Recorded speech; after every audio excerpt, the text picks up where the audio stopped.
Just going down to the barn and being able to ride, quite relaxing for me. And I think if I don't go down and ride for a certain number of days, I get kind of cranky. Started when I was about 7 years old. I just told my mom one day that I wanted to go down and ride horses, and she thought I was crazy because I didn't like to get dirty. So yeah, I started off once a week and it just escalated from there. I must have been fairly good at it in order for me to keep going, in order for my parents to keep supporting the habit. My mom would drop me off at the barn sometimes in the morning and pick me up in the afternoon, and I would just hang out all day long, brushing them, feeding them, riding. I rode a bunch of horses for other people as well. It just kind of blossomed from there. I couldn't control it, it just kind of happened. Spending the entire day, coming home and eating a big dinner and talking about my horses. I mean, it was just a lot of fun.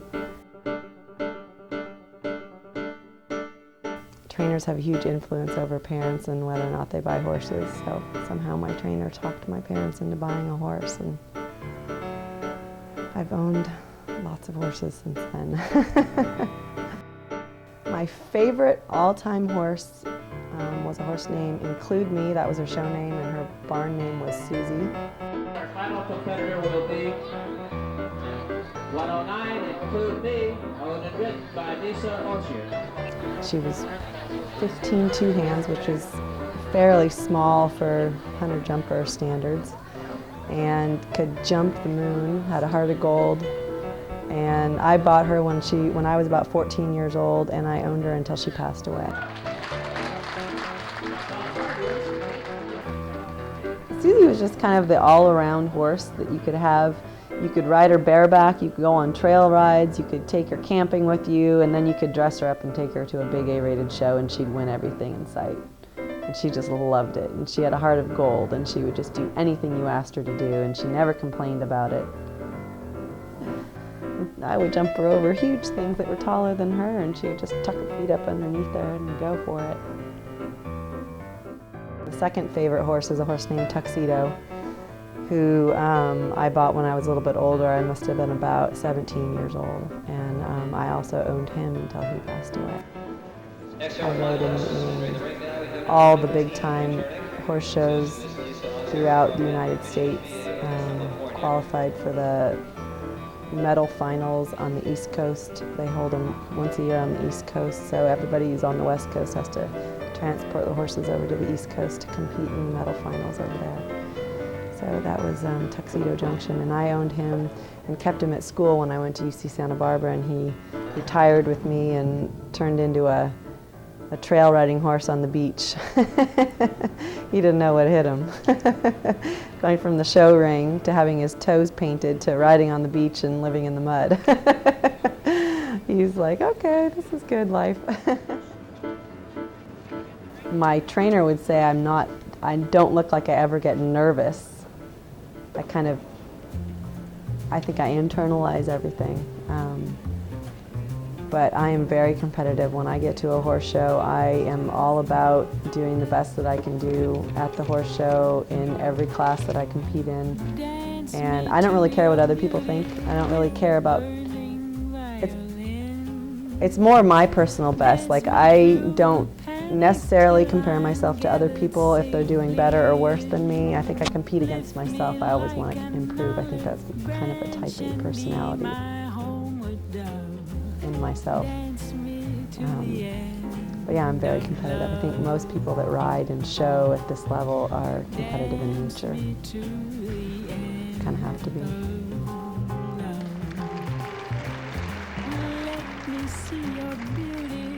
Every year they have a finals, a medal finals, that you compete in with all the people who have only the people who have qualified.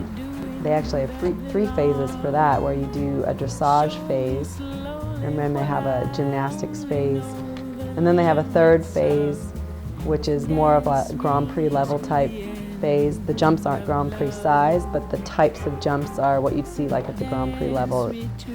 And then they take the top 4 riders and they have you ride each other's horse.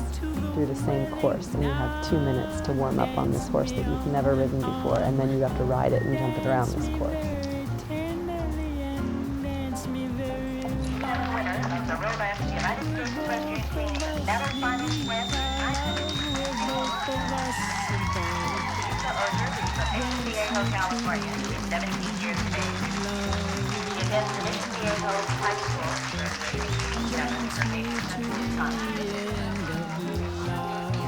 That one, I think I was probably more competitive against other riders in because I wanted to win that one. That was very cool. I just find it amazing that a little person on the ground can tame this huge beast, and you build this beautiful bond together. And then you can get on its back and ride it and ask it to do things that it wouldn't normally do. It's not about strength. It's more about finessing and intimacy. It's a nurturing thing. I get a thrill every time I jump. I actually tried riding a different style of riding, doing dressage where there's no jumps included. It's still quite technical, and I thought, well, I'll give it a try. I lasted about 6 months, and I just had to jump over a fence. For some reason, it's that thrill of going over a jump, being in the air, the thrill of going to a horse show and jumping a course that is a little bit scary, but you go and you do it anyways, and you come out of the ring going, wow, that was fun. You know, you get this adrenaline rush. And I didn't quite get the same rush just by riding a horse around the ring without jumping. You have to jump. Touch me with your naked hand, touch me with your glove, dance me to the end of love, dance me to the end of love, dance me to the end of love.